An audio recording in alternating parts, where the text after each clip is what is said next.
जय जगन्नाथ नमस्कार। ये जो महा उपाय कहबी बहुत गुरुत्वपूर्ण। जो मैंने भावुंट गोमाता को रखिकी किसी लाभ ना आपण मैंने चाहिए परीक्षा करेंगे। जदि आपंकर बारंबार चाकरी जाऊँगी चाकरी होनी कर्म संस्थान मिलूनी बहुत असुविधा रोच जो व्यवसाय कले जहाँ कले सब विफल होती क्या पचारिया दरकार नहीं ये उपाय को करंतु सफलता आपण चरण छुईब। हाँ आज्ञा आपण बुधवार दिन किसी पालंग शाग गोमाता को खावाई दिंतु।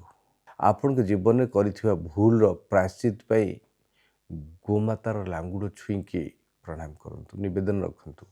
एवं जितेबले गोमाता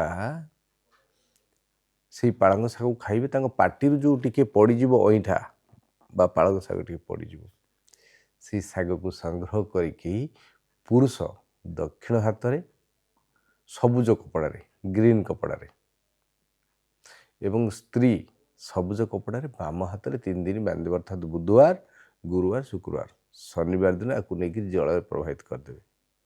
यही उपाय को मात्र 3 थर करूँ। आपको जब बारंबार चाकरी जाऊँगी क्यारियर समस्या हो व्यवसाय बुड़ी जाऊँगी करंतु निश्चय फल दे। पुराण कथा बहुत कथा रही पढ़ु पुराण सबू जानीपर सफलतार रहस्य चाबिकाठी तार भितर ही रही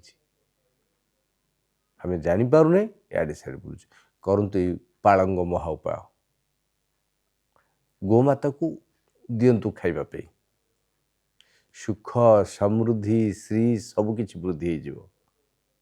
जदि आपण जीवन किसी समस्या अच्छी तेरे तले जो दिखाई नंबर ये नंबर रे आमको आपणकर समस्या लिखिक व्हाट्सअप करतु।